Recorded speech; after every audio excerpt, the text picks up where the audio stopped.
What's going on, dudes?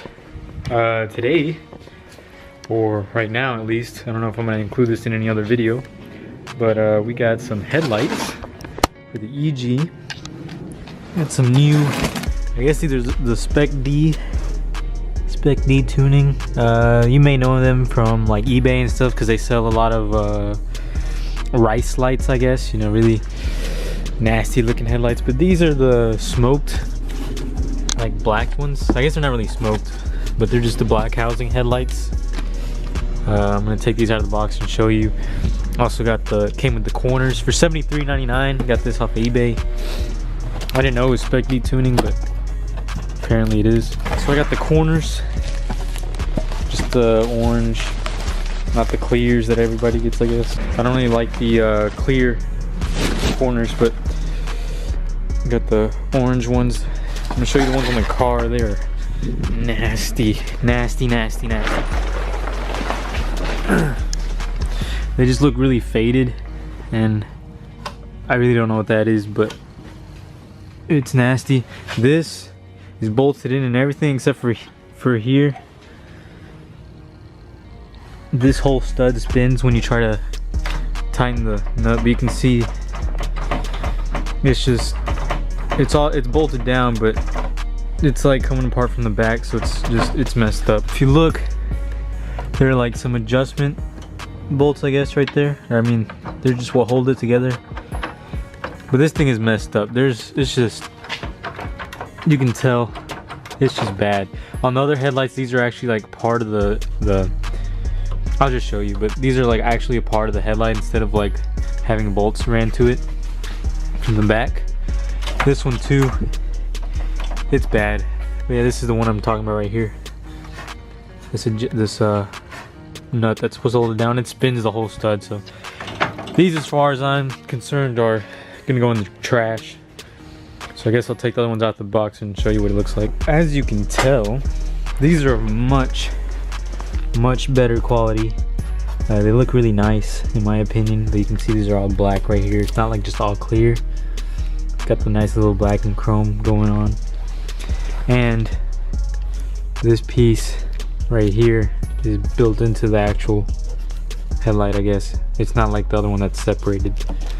So that's nice. Even on the other ones, this part that holds the corner light, that one's broken, so I definitely had to get new headlights.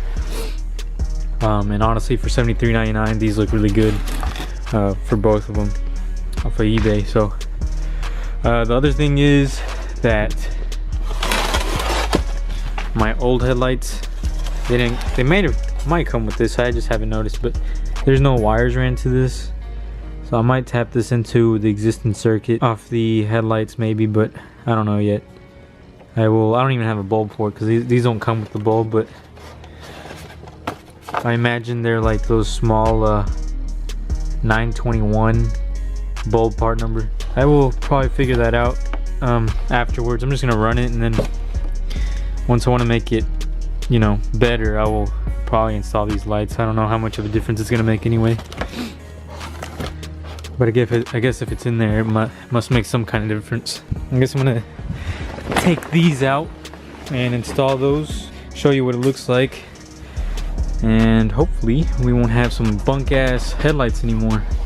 And other than that, I think I'm gonna work on the vehicle speed sensor. Well, obviously the little white piece is missing, but that's because I was having to mess with it. Anyway, the middle pin had a whole bunch of corrosion, like what you would see off your battery. And I tried to clean it, and I don't know if it's just what's going on, but my speedo's not working, and I have a spare vehicle speed sensor anyway, the top portion. I think I'm just gonna replace this connector, because honestly I don't want to deal with it. I just want to have my I want my vehicle speed, because I'm just gonna keep hitting two-step, or I'm just gonna keep hitting, like, you know, the rev limiter. I think because the computer's pretty much gonna think I'm at, you know, 0 miles per hour, which would have been just like hitting two-step. So getting the boost is just not gonna work. I'm just gonna keep hitting cuts. Or the rev limiter, I guess you could say. I guess that's really it. That's all I'm gonna do. So check this out. I was taking the bulb out of the corner light, and I see this. Can you believe that? Somebody else painted this car before I got it. And this is what I'm having to deal with, is stupid shit like this. Check this out, man. This looks good. It's real good. The fitment looks way better than my other headlights. It's just overall pretty awesome. I guess that other light's not working. That's cool too. I'm gonna have to figure that out. Anyway, pretty happy with the result. Yesterday, I finished my headlights and the vehicle speed sensor, which is back here. You can see it was kind of ghetto because I wasn't trying to solder. You know, I didn't really have anything to hold it while I was soldering, so you know, got this lovely little mess here. Doesn't matter. We got butt connectors on it, and honestly, it doesn't matter. It's functional, and I'm gonna tape it, so it's gonna be, you know, covered up, so nobody's gonna see it anyway. So today, we got some K-tuned goodies in. We got the K-tuned lean back shifter. This is the version 2.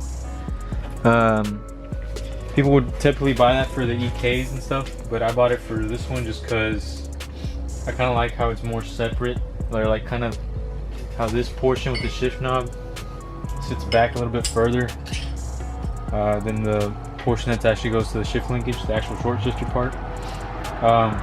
So we're gonna rock that, and then I got a shift knob here. Got the Lagrima, whatever, shift knob. Got the purple, you know.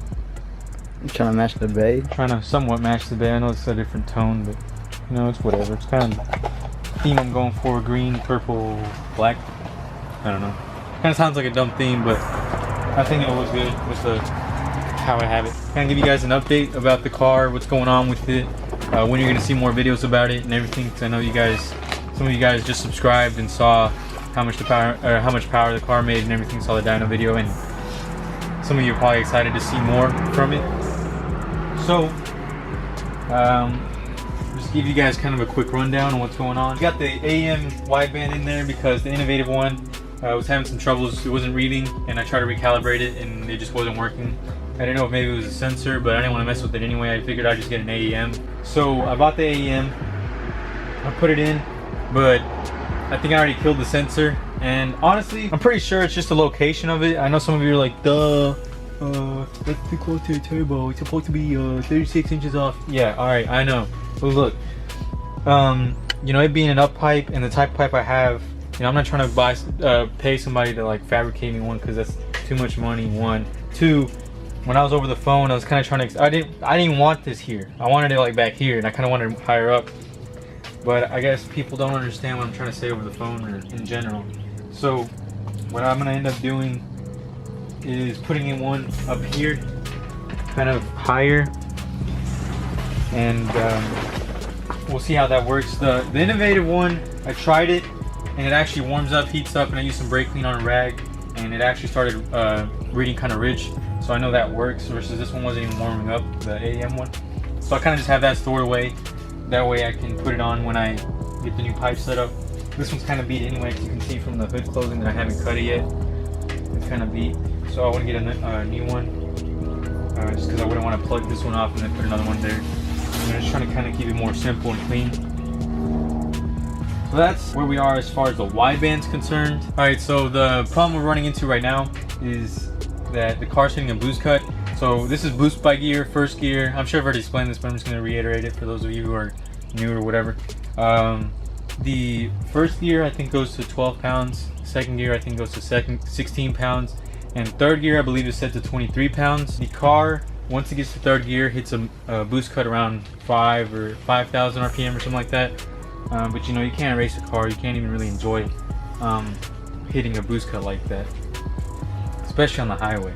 So we've kind of postponed everything as far as reaction videos, anything you guys want to see, pool videos, until I get it fixed. I'm just waiting on my tuner to send me the tune, so I can go in there and see. I'm probably just going to adjust the boost cut, because what I did have, I had one problem, if you want to show them.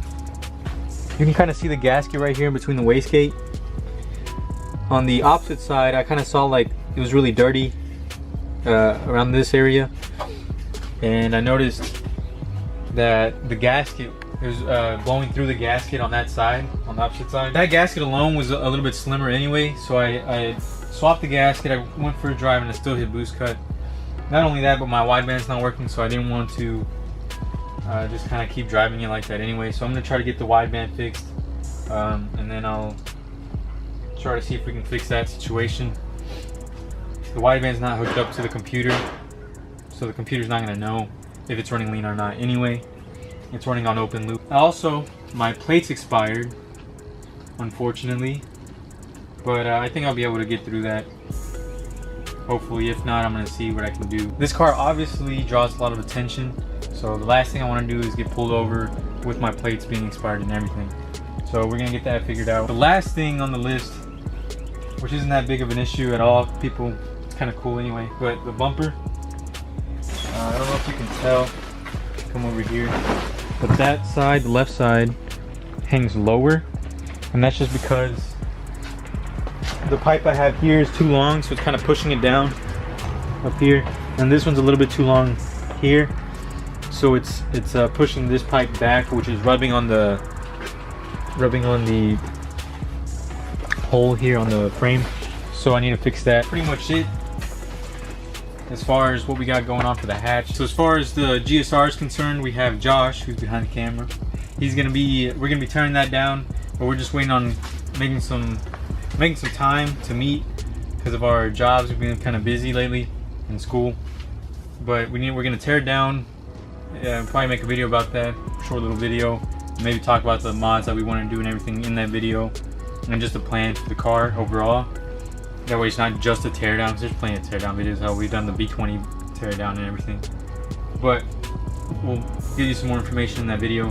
But yeah, that's pretty much it. All right, shout out to all the new subscribers and the old subscribers. We really appreciate you guys leaving feedback and everything. We do read all the comments, and we try to reply when we can. And if there's anything else you guys want to see, or even just anything in the future for any of the cars, you know, we have plenty of cars. I also have my EM1 that we haven't really shown that much love in the past. We have some plans. If you guys want to see anything, leave some comments, let us know. As always, thank you for watching. Like, comment, subscribe, do what you gotta do. We'll see you in the next.